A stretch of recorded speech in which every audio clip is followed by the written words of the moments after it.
So, I thought it's a good idea to do an introductory lecture for what we are to think about, discuss, imagine, understand this semester.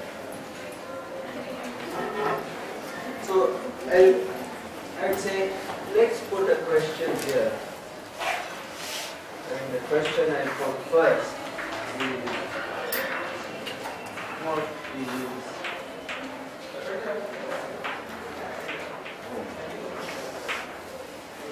Or we can say a home.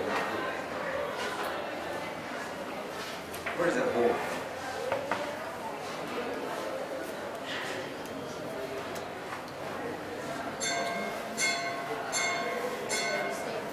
Place where we stay.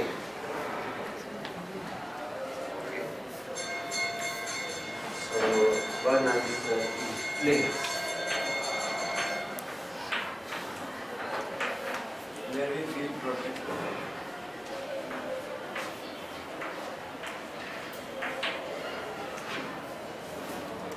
Where we feel protected.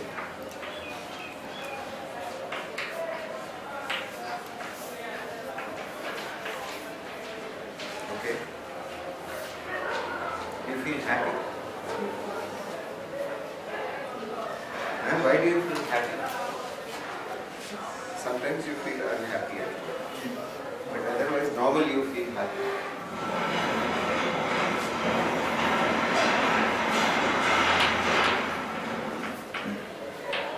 I put this word in inverted commas. We don't really know what it means, but we accept that word.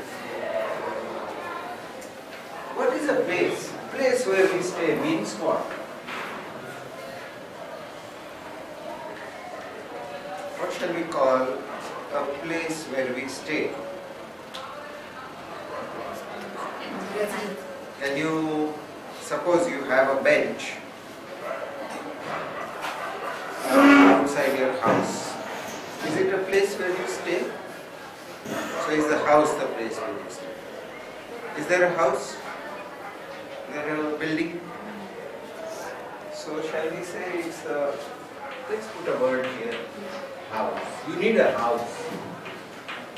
It can be completely closed or less closed, but you need a house.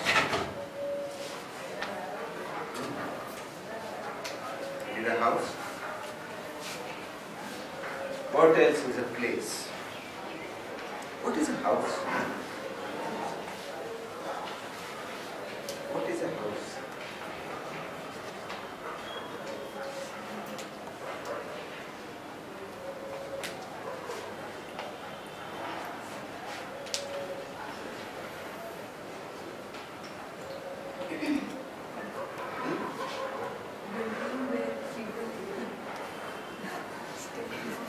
Yes. Privacy. No, just house. Suppose you say, this is the housing of that charger. You get housing for machines. What is that? It's a container. So in one sense, a house is a container.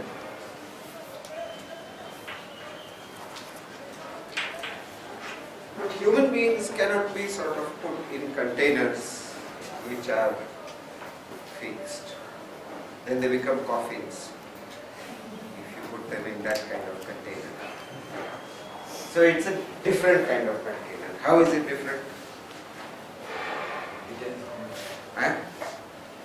How is a container? Huh? It sort of allows movement. So you can go in and out. Outside and inside connected.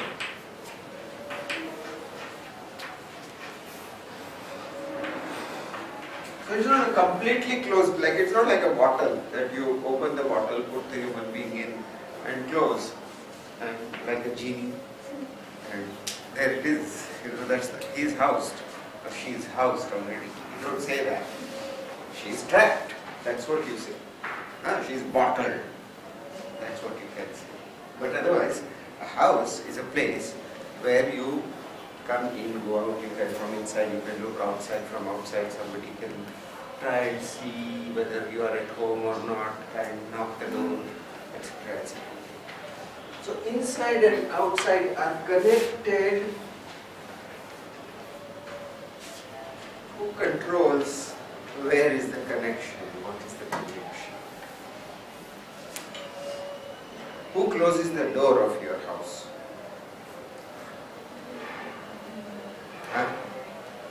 So if you are alone, you will close the door. Yeah, otherwise somebody in the family is in charge of closing the door. There is no outside agency which comes and closes the doors at night. Okay, make these people safe. So the inhabitant,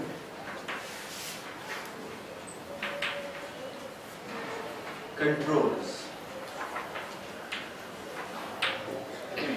Now we are talking about a person.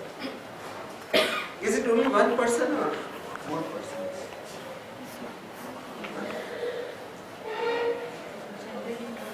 More persons. So inhabitant or inhabitants. Now suppose there are several inhabitants. They have a room. 3 of them are sleeping in that room, say you and your brother or sister. And one wants to keep the window open. And the other 2 feel cold and they want to keep the window closed. So what will happen? What are the ways in which you decide?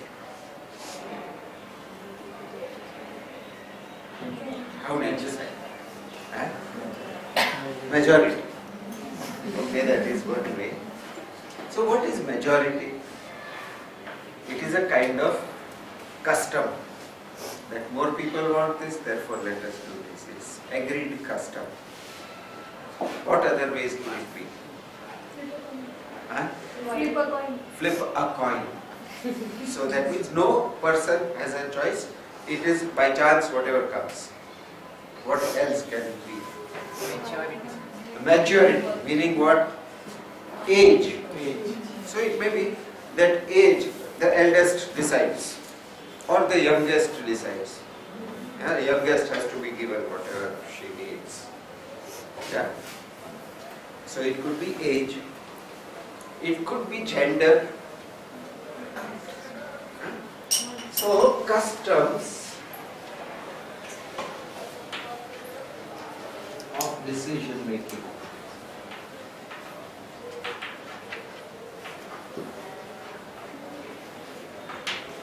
Which are according to logic, chance, roles, means father decides or mother decides, age, gender, etc. Power. So the strongest brother or sister decides. If you disagree, she will hit you. Yeah, and you will have to share. So that's power. So we can extend this house. Is it a single? When you say I go home, do you mean your bed, your room, your building in which you are staying, the group of buildings, the neighborhood, the area in which you are staying, the city where you are going, the part of the country where that city is? Which one do you mean? What is a house? What is a home? I am going home. Means what?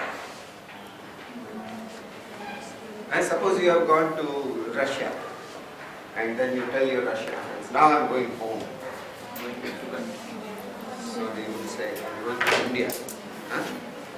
Then you arrive in Delhi and you say, I am going home. And you say, hey, you are going to Kolkata. Then you say, at the airport, you say, please take me home. What do you mean? Maybe Kathlodia or something. You say, but my home. And when you see that group of buildings, and you see the people, you see that milkman who comes every day, or you see the dog which is on the street all the time, and you feel, at last I am home. Even if you have not entered your house. So, this is a very large kind of area of work. But we design what? We design the container. And we design a container for containing certain number of human beings at a certain temperature and certain humidity, and like that. Do we design like that? What do you think we should do? So what is a house? That question we will leave hanging for a moment. Shall we leave it hanging, or you want to follow it? Let's leave it. We'll come back sometime. Always we'll come back. Home is the place you got to go back to.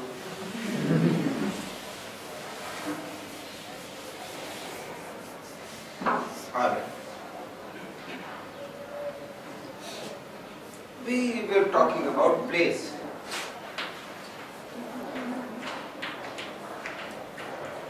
What does a place consist of?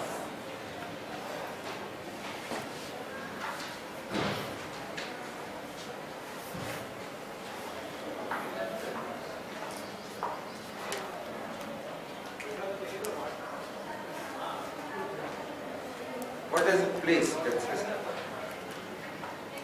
Let's take concrete example. Is canteen a place? Okay. Now what does it consist of?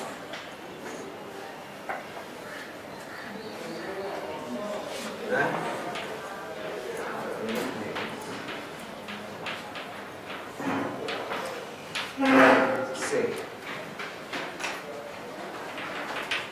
canteen.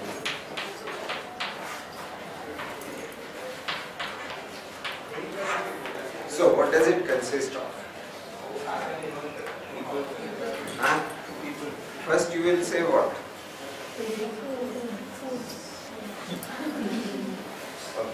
There are three opinions. One is food, one is building, and one is people. Shall I put like this in a circle so we don't have to put in series? So I will write people,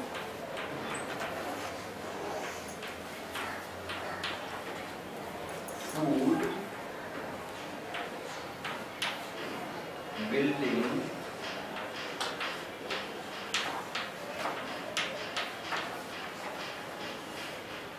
anything else? Squirrels. People, students, Squirrels. people, living things. Or squirrels, you want to put squirrels, Cats. squirrels and company. Okay? Dogs, cats, etc. Crows. And I will say trees and company.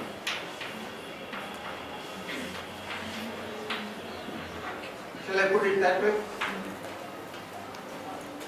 Now, suppose it's a holiday and there is nobody there. Is it still canteen?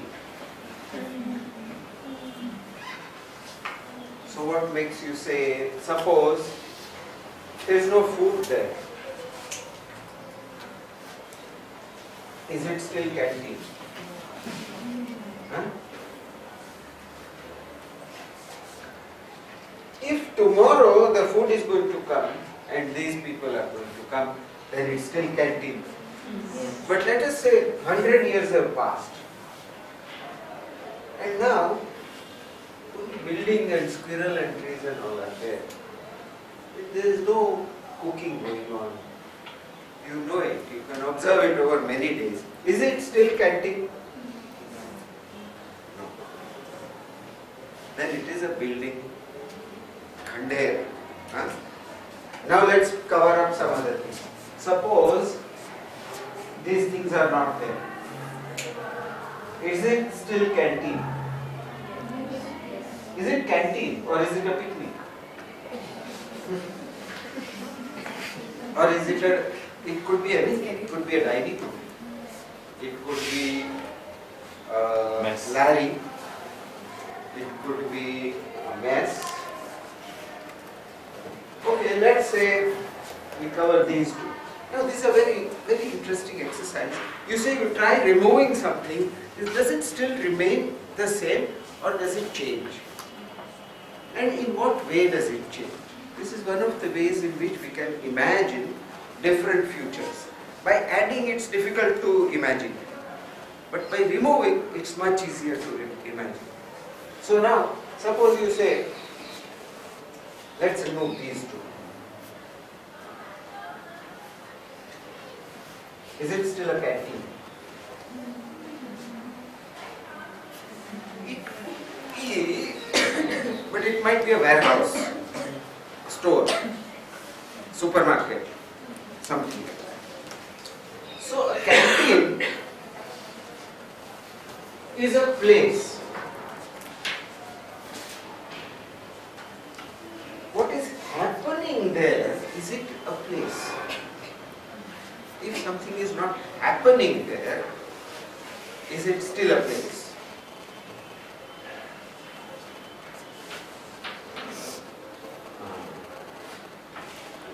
Things,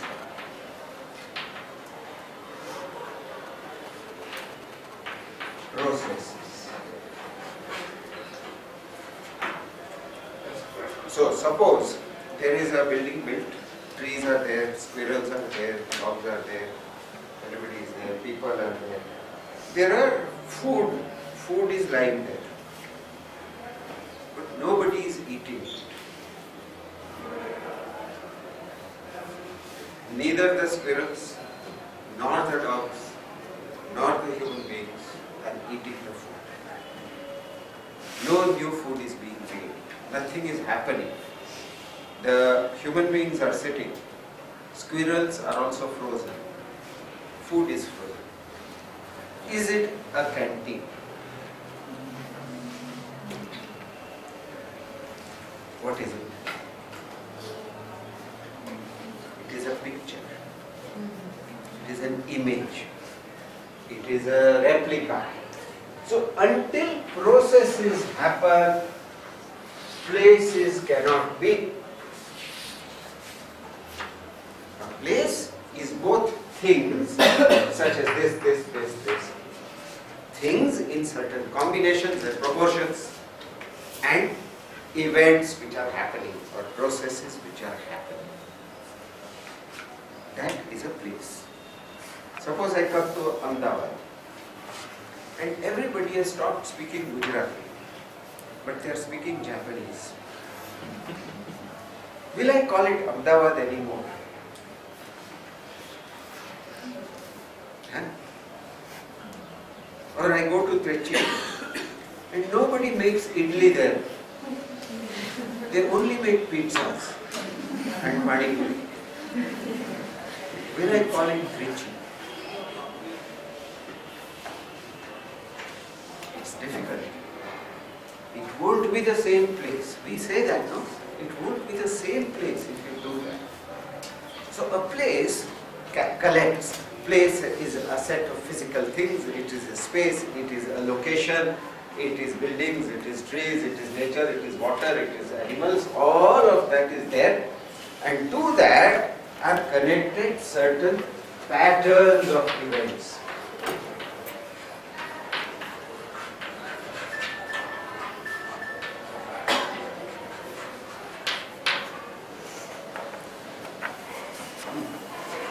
Patterns. What is a pattern? Very interesting question. No? What is a pattern?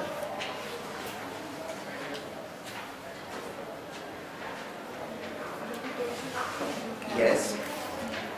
So, the way of running a class, the pattern is what?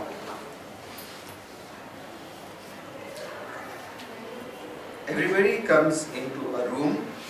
There are places where they sit. There is a blackboard. Someone stands up and speaks, and others listen and take notes.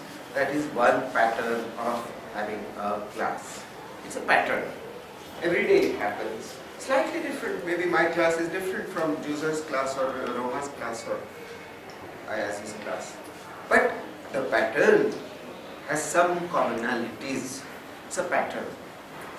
From where does that pattern come?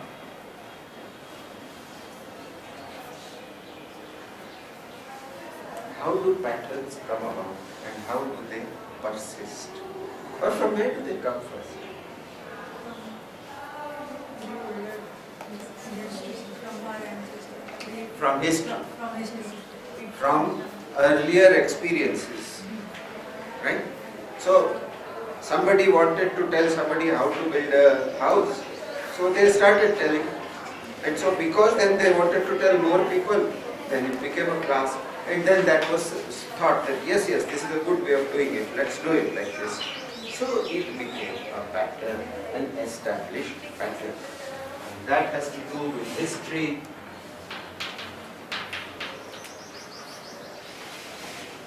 Tradition.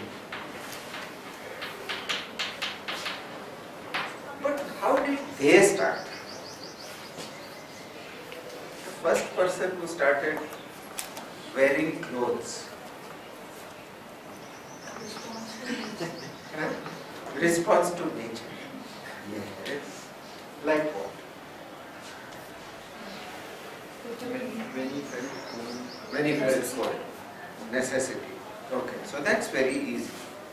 But where did the necessity of teaching come? Why was that classroom? Why did it become? So you said nature. History and tradition has come out of a response to nature.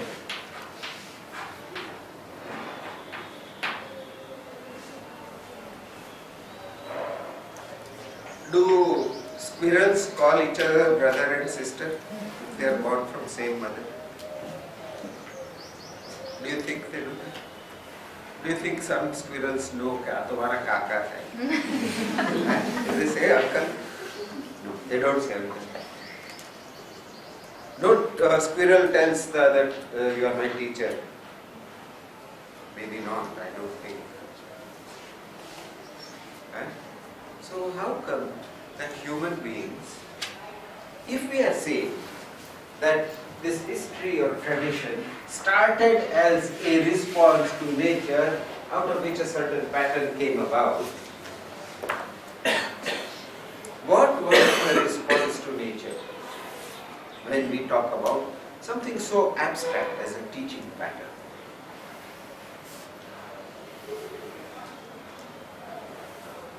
What was the need?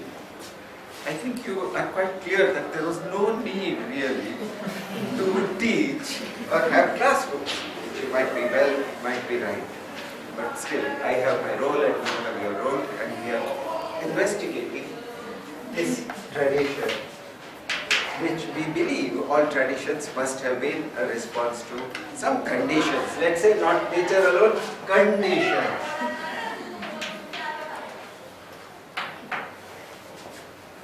How do you investigate that? I think the good way to investigate is to look at a baby, for example. How much can it do?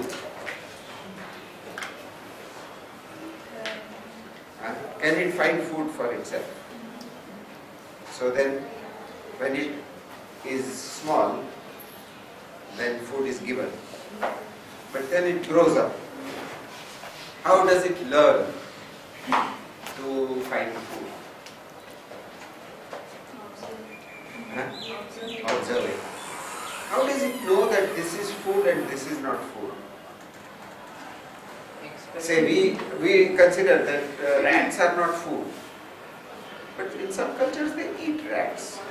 It's a wonderful affair. Pickle them out of small rats.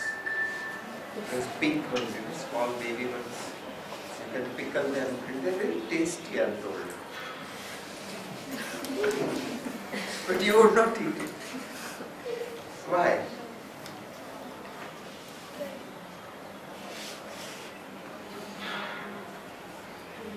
Suppose I brought,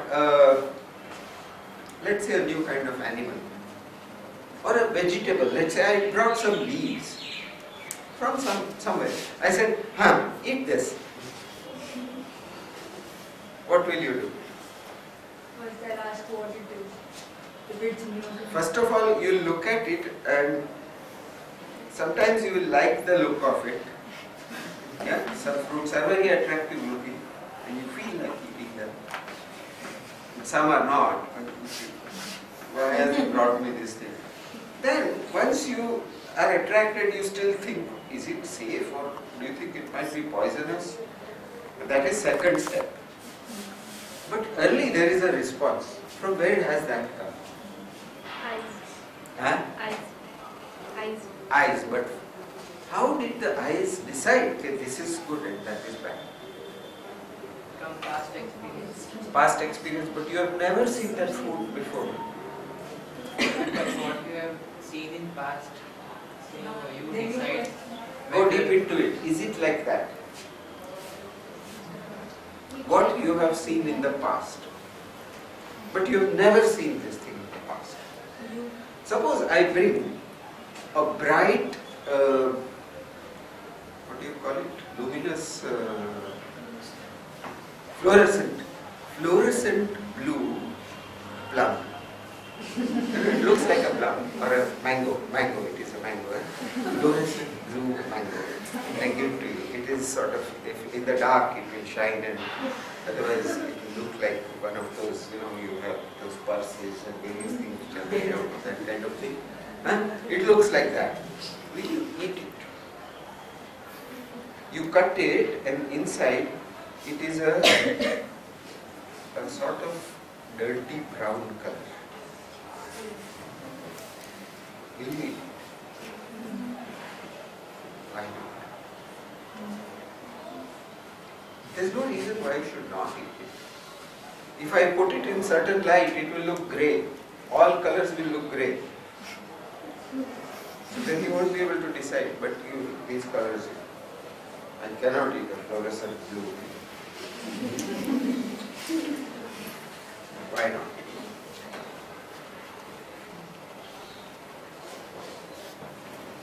I will wait for someone who can do experiment.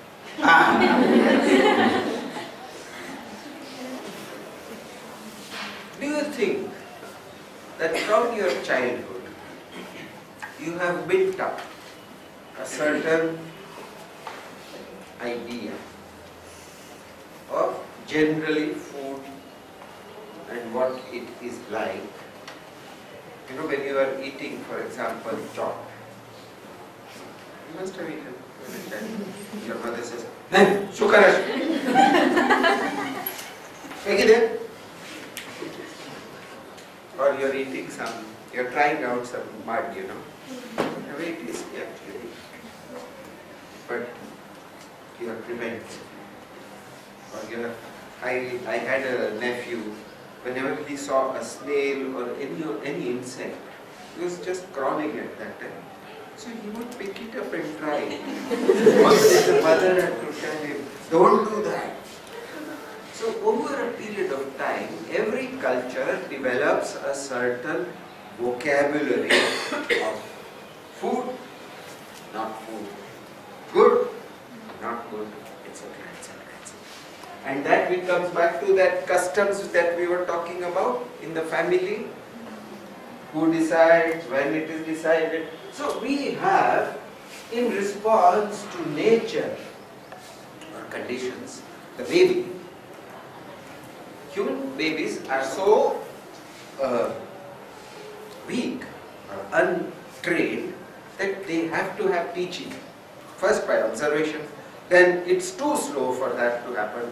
You can't teach arithmetic by observation alone, though some people can learn that by observation alone.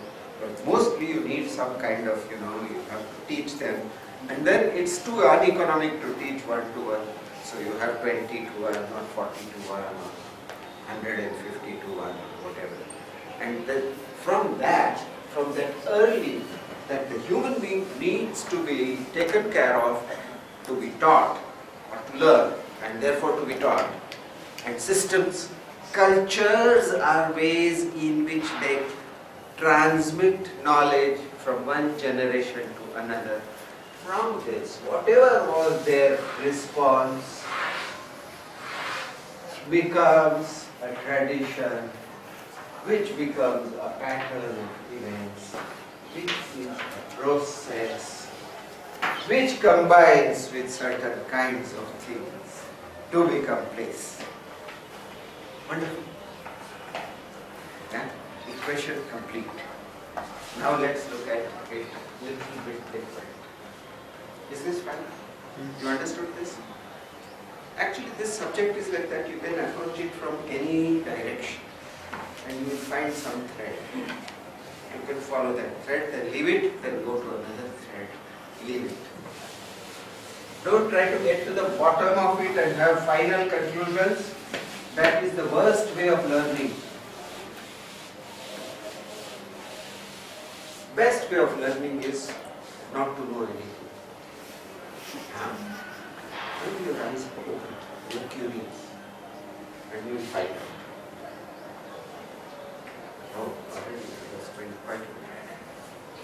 Now, here I am going to write again in a circle.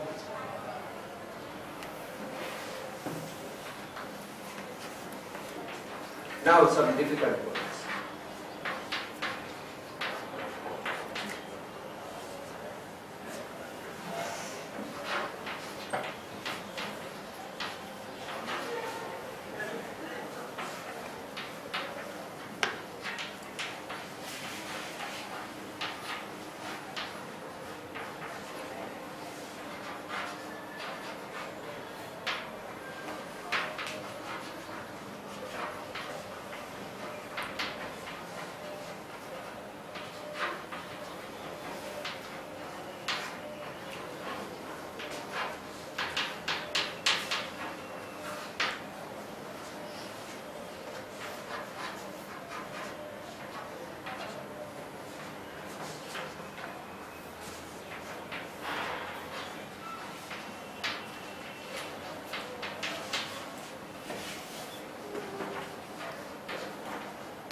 Anything that is made, anything that is built is somewhere. Some natural location, some geography, some climate, some vegetation, north, south, east, west, etc., is somewhere in certain circumstances. It is a rocky place, it is a muddy place. It is at the beginning of the 20th century, or it is at the beginning of the 21st century, it is at the beginning of the 10th century. These are also circumstances, because there will be certain other things connected there. It is made by and for somebody. Who is it for? Who is it made by? And it is built. How is it built? And with what is it built? These are the three things. And it's not only buildings, it could be food, it could be energy, it could be waste, it could be buildings, it could be language, it could be music, it could be any other form of art, it could be literature.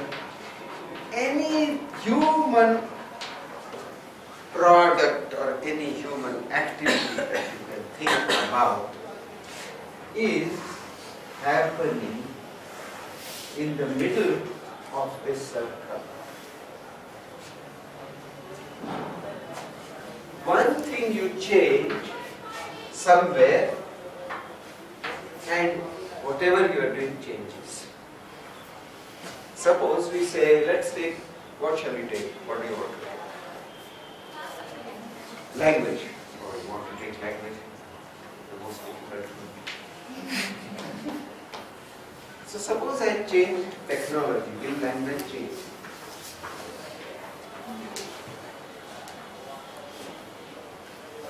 Huh? Will language change?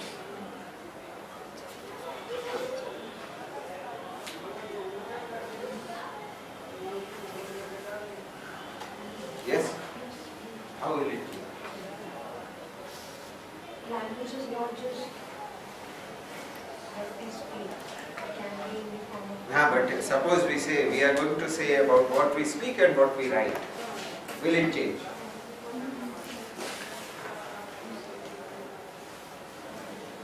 Will it change?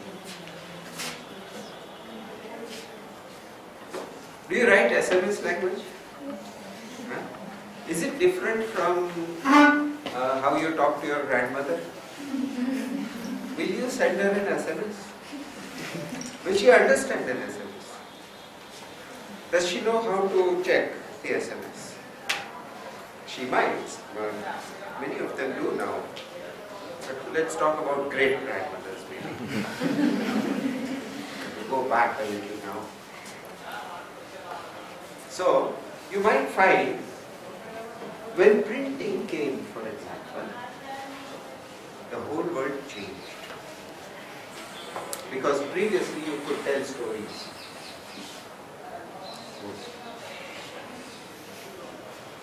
Now, you wrote things down. And it could be distributed to thousands of people. So it changed. Then telegraph came, telephone came. With every change in technology, the language changed.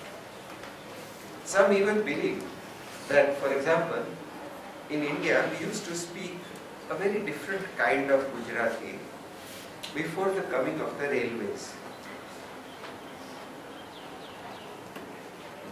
Because, the rhythm of the railways and the speed is well. And so now you can speak rap and do it.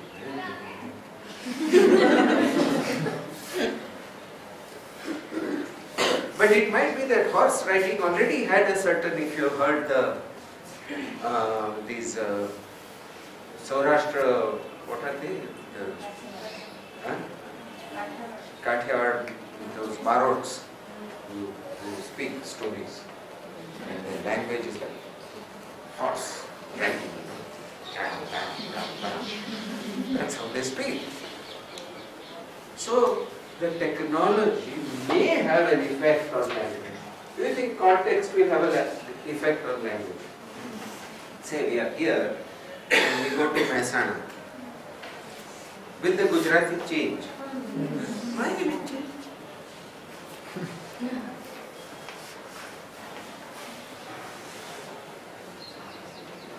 Why will it change?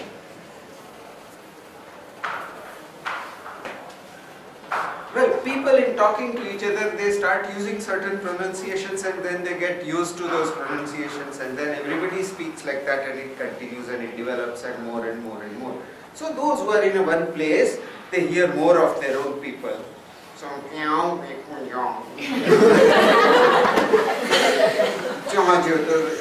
kind of thing will happen and they get used to doing it that. And if somebody is trying to speak a normal other Gujarati, then they will say, see, he is trying to show off. No?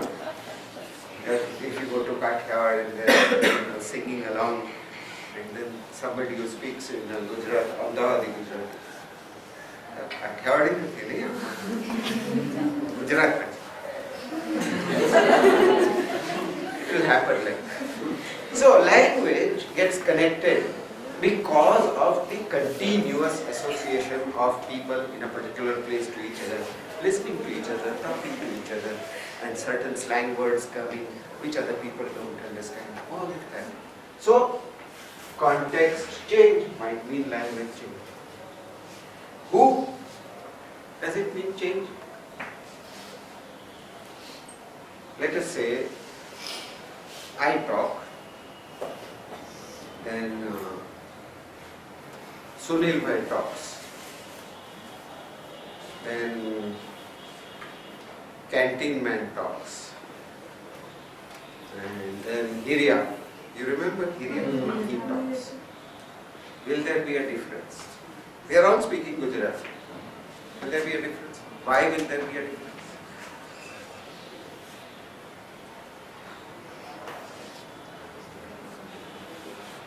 Alright, look, suppose, say differently. You are talking to your friend and your father comes in. Will your language change? Will your language change? Why will it change? Why will it change? Then the father might not approve or whatever. Yes. So, father might not approve. What right has he not to approve? Right? It is customs, customary. In our society, we don't do things in a certain way, we do things in a certain way. So it is, but if a child comes and makes that mistake, everybody laughs. Huh? They don't tell him anything. You understand? Because he has not yet been socialized, enculturated. So every form brings with it an entire culture. Yeah, it's very heavy load. We are all crushed under that load. No, we are not. Got a lot of energy. So when you make architecture in a place,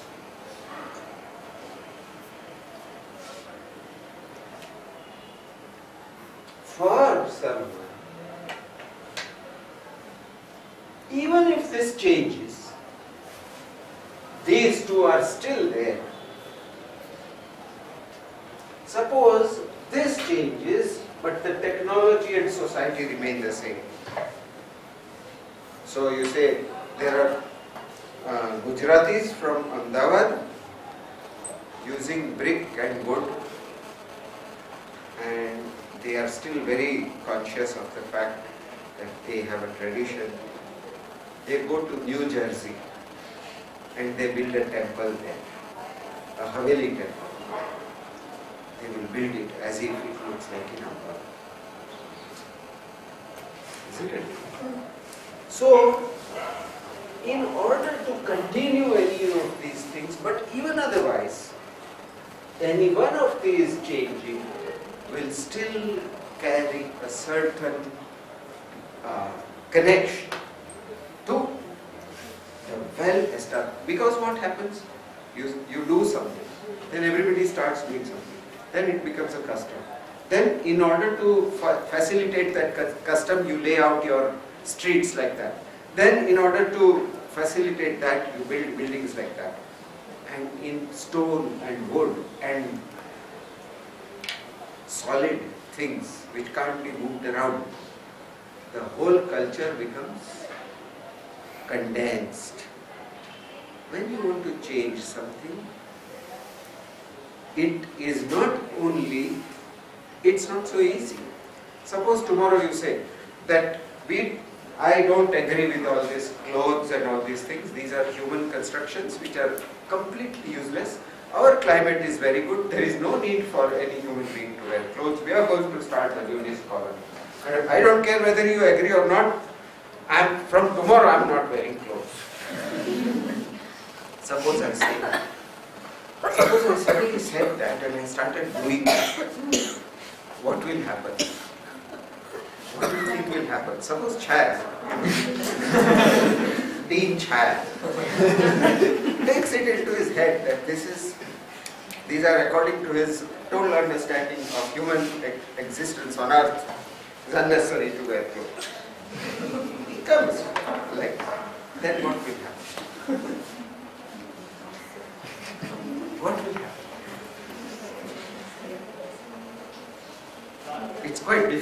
imagine what might happen. He might not reach here. Or some people will start sheltering him.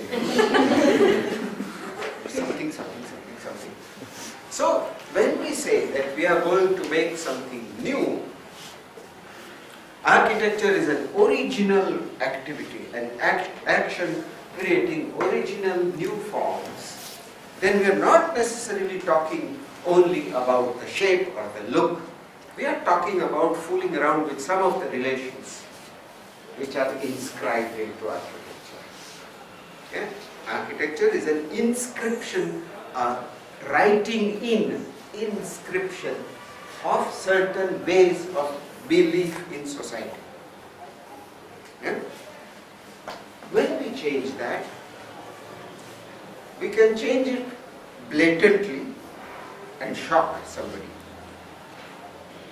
Suppose I am building a museum and I build it, say, in the shape of I don't know. It's difficult to come up with new shapes for museum nowadays because everybody is making strange shapes. But I say, I make it in the shape of a jalebi. Let's say I make it in the shape of a jalebi. And it's completely new. It's still okay because it's a museum. It doesn't affect my life that much. Okay? But if I am making your bedroom, I've got an interior design. I say I'm going to make your bedroom in the form of a dhatura fruit with spikes and all. I say, come on, I've got to sleep there. No, but we have to do something new. So it depends. How far is it from you? Something which is far, you can try new things very much and wake up the people. Say, hey, listen, you're just stuck. But something which is very near to you, you change slowly. Okay? You can't go and tell your mother, from tomorrow I'm going to speak Chinese with you. You can't do that. So, a house is something very closely woven in with people, with their feelings and their customs and how they think about their place and how they think about their family and how they think about everybody else and so on and on and on. And whatever changes we make are changes we do with their agreement. Now, how is it that that has become, when we say a house, let's say we take a house in Ahmedabad, traditional house in Ahmedabad, what does it look like? What does it have? Huh? In the entrance it has a portal. Portlo. Okay, so I will draw that. So I will say first it has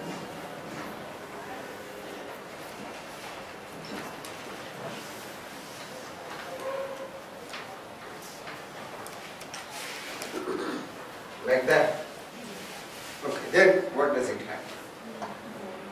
Do you have to tell me the whole house? How many minimum? 2 things you tell me, 3 things you tell me. So it has a portlo. Irrespective of any house, it must have an outflow. Okay? Fine. Then what else? Courtyard.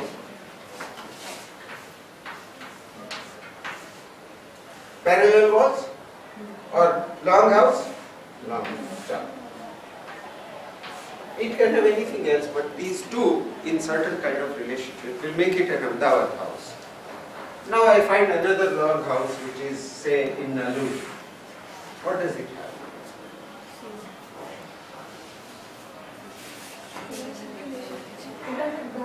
Huh? It has a garden behind. Yes. the This doesn't have. Okay, fine. So if there is a house with a garden behind, it's Nalu. all the openings are Huh? all All the openings the openings are in, all the doors are in one line. Are they? Huh?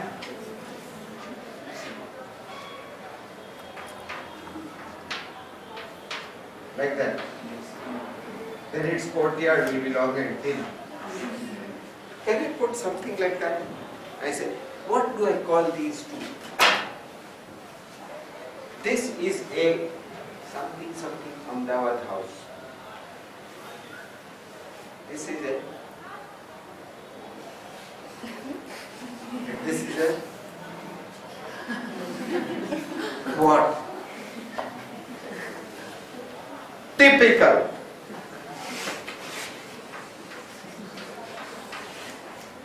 What is meaning of typical? Does it mean exactly the same? Doesn't have to be. So suppose I say this is typical behavior from a girl. Huh? So then it doesn't matter which girl it is. It is typical means I have found a generalization. And in architecture we use the word type, or the science of it is typology.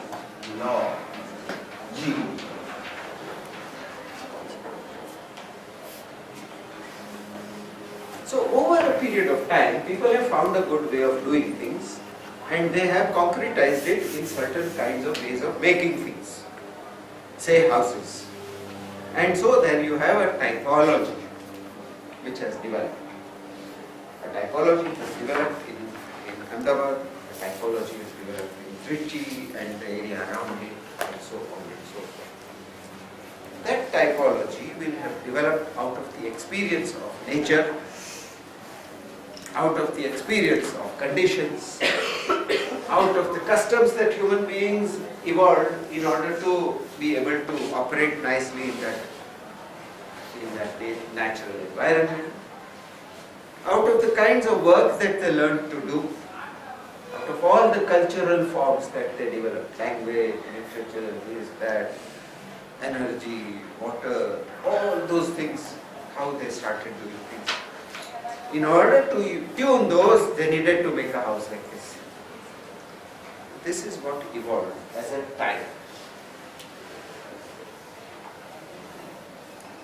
So what we are going to do this semester is that we are going to understand what is it about the landscape, the water, the vegetation, the food, the customs of that area which produced a house of a certain kind. And then we are going to also understand how today things are changing. What has changed today?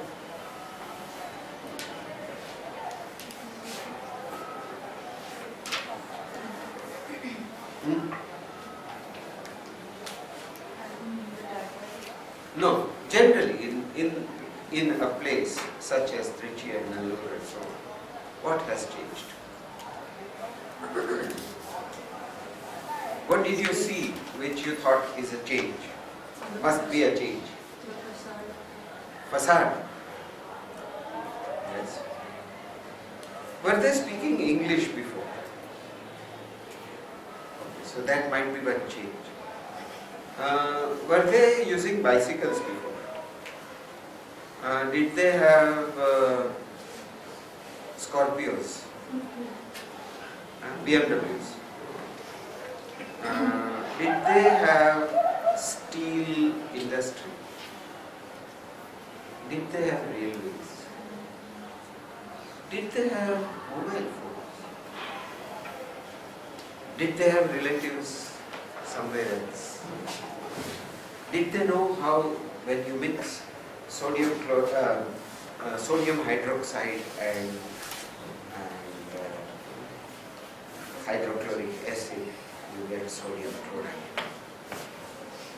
So there are so many things which are new. New kinds of knowledge are there, new kinds of technologies are there, new relations between human beings are there, new roles are there, new way of dealing with life as a whole, maybe new attitudes toward energy, materials, waste, etc.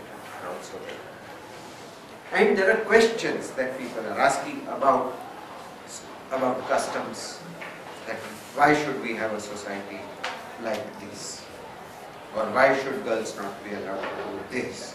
Why are men so hopeless? Etc. Yeah, those are the kind of questions that people are asking, and that is the sort of change which will somehow affect the typology. Either the typology will be kicked out, or it will be modified slowly, till it becomes a new typology. You understand? So what we are going to do this semester is try to learn how to work in this situation of change, where there is a deep effect of 1,000 years or more of history of working with the waters of the Kaveri and the land of a certain kind, producing food, being rich, creating a culture, holding all the culture together. All of those things are affecting what we are going to do today.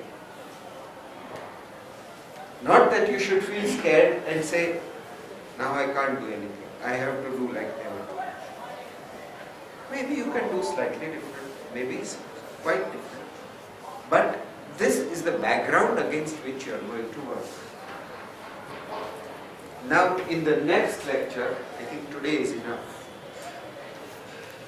we will talk in detail about the river, the land, the culture that came up there, and the effect on the typology, so that you will be ready for your studio. So next lecture I think we'll have on Thursday. We'll have on Thursday. Okay. Any questions by the way?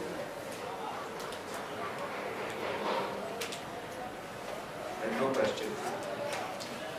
Okay, fine. We'll start uploading everything onto Sanity now. So your projects also, your drawings, everything will go up on the Sanity. So you are all registered. So this first assignment, you have to, as soon as you finish, you scan it and upload your